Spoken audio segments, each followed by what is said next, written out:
our English class. How are you today?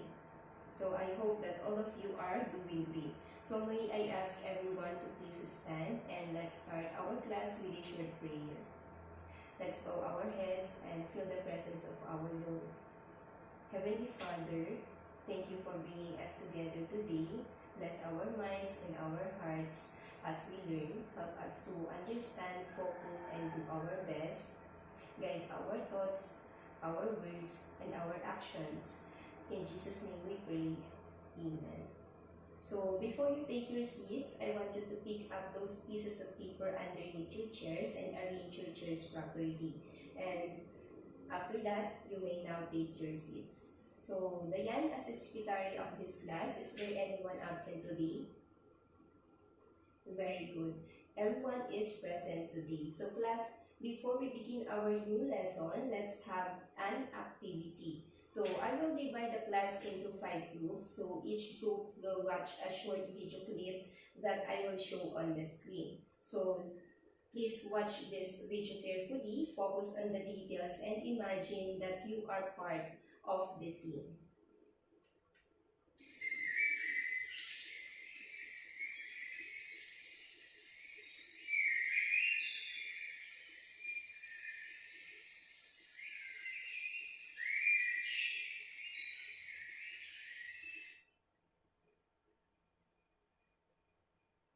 So now, close your eyes for a few seconds. Imagine that you are inside the scene shown in the video.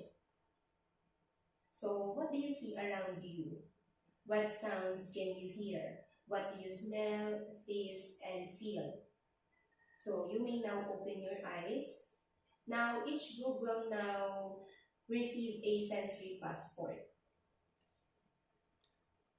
So this is the sensory passport. So please look at it carefully. So you will see that each sense has its own icon and space.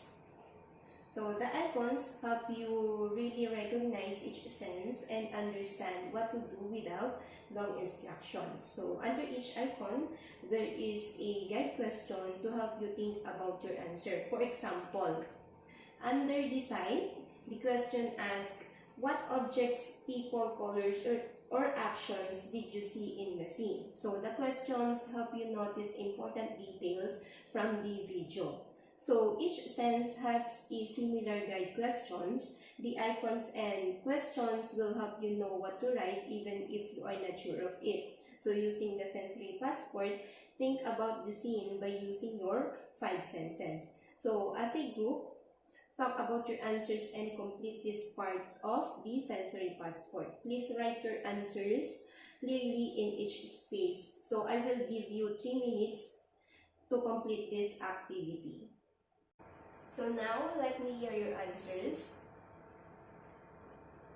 Very good. Those are wonderful answers. Can you imagine how rich and alive this scene becomes just by using sensory details? Authors use descriptive words to help readers imagine what's happening, not just with their eyes, but with all their senses. So today, we'll explore how to identify and use sensory images in reading and in writing. But before that, here are our learning objectives for this lesson. So at the end of the lesson, you should be able to first identify the different types of sensory images used in a literary text. Second, demonstrate appreciation of the value of life and human resilience by reflecting on how sensory images in the last clip convey hope, courage, and compassion.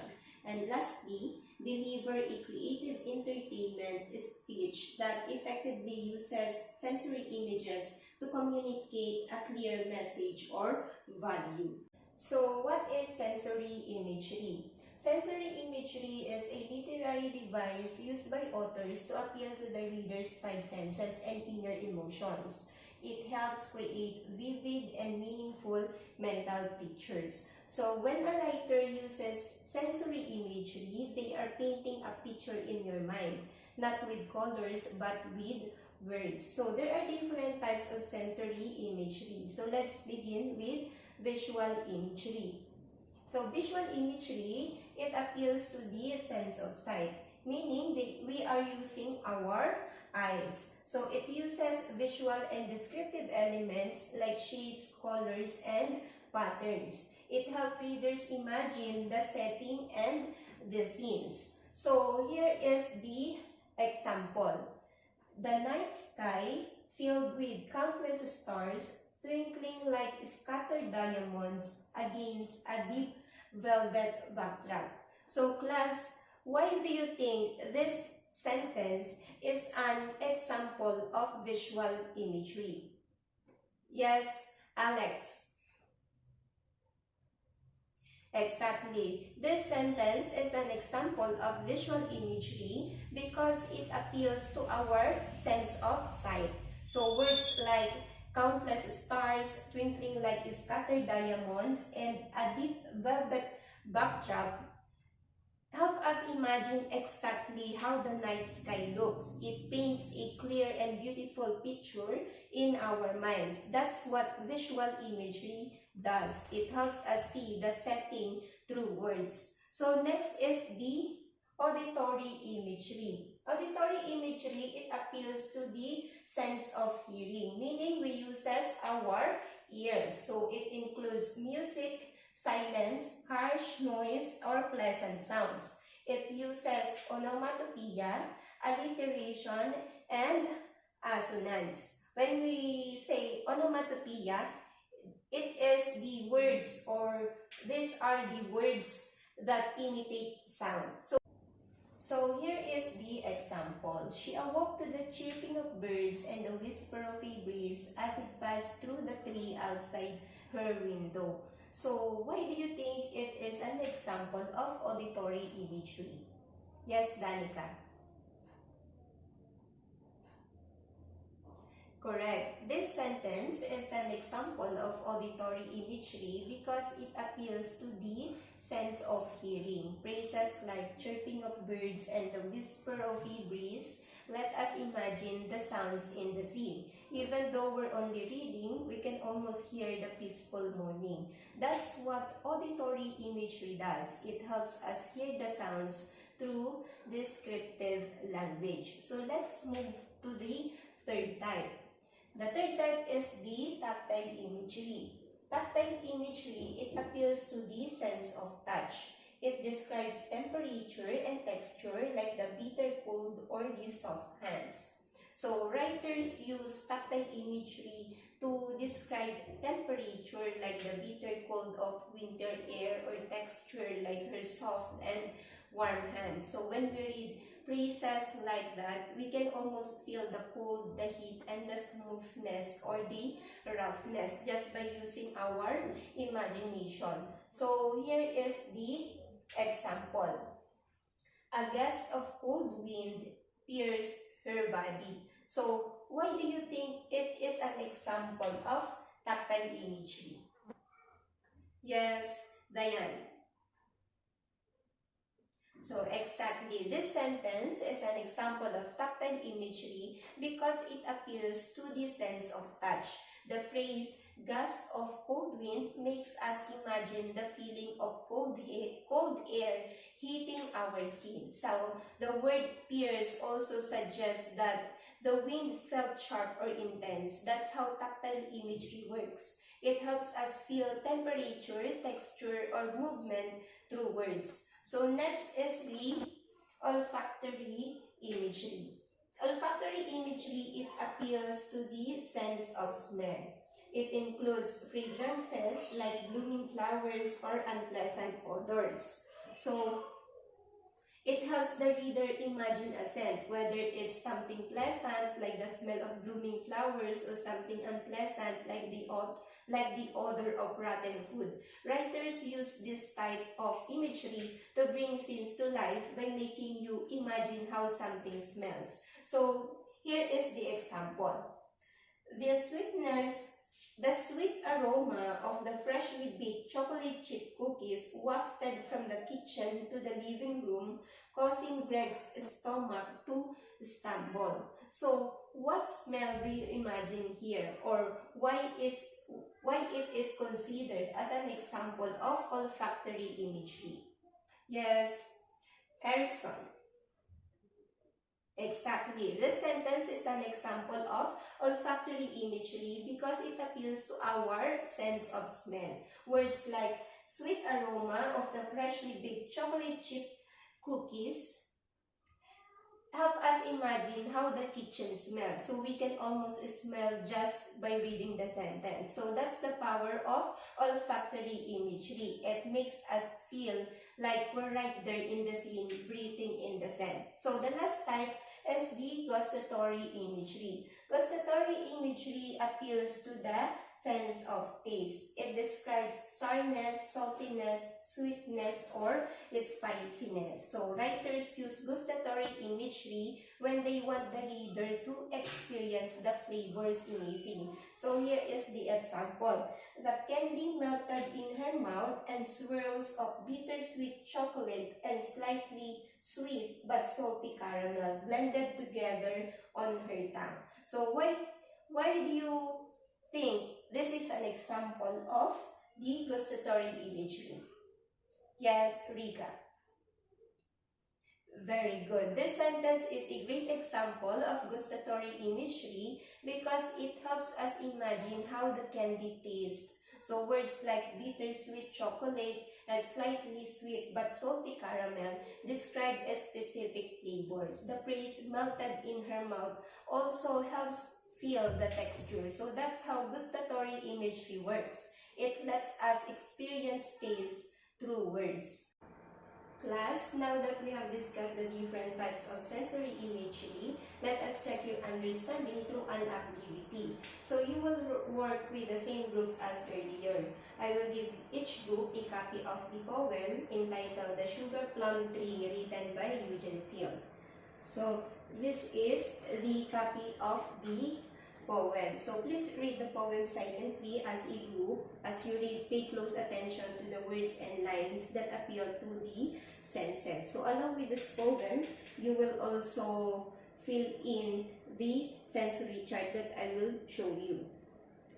So this is the sensory chart. So this chart will help you organize the sensory details found in the poem. So in this chart, you will see 5 categories: the visual imagery, auditory imagery, tactile imagery, olfactory imagery, and gustatory imagery. So under each sense, write the exact word or line from the poem and then explain what it helps you imagine or feel. So you will be given 5 minutes to complete the sensory chart. Please work quietly and cooperate with your group. So you may now begin.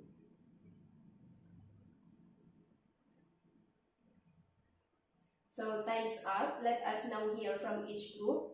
Please share at least one example from each sense category.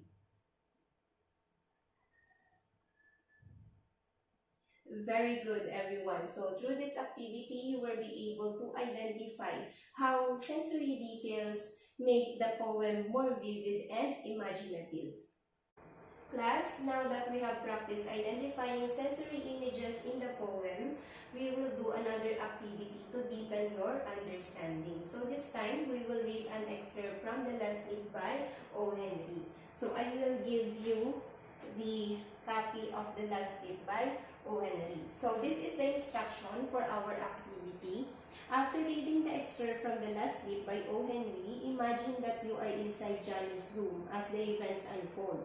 Identify and reflect on the sensory images used by the author by focusing on the 5 senses: visual, auditory, tactile, gustatory, and olfactory. So for each sense, write one reflective sentence explaining how the sensory detail made the scene feel real and help you understand Johnny's struggle, hope, and emotions. So focus on how the sensory images convey resilience and highlight the value of life. So this is the example. So under the visual, the sensory image is Jancy's eyes were fixed on the ivy vine climbing the brick wall outside. So the reflection is, I can picture Jancy staring at the vine and feel her worry and hope as she watches the deeds. So you will have 5 minutes to complete your sensory reflection in your notebook. So please work quietly with your group and discuss your ideas. So remember, this is about imagining and reflecting, not just copying lines. So you may now begin. So time's up. Now let us hear from each group. Please share one reflection from each sense, explaining how it helped you understand Jancy's struggle, hope, and emotions.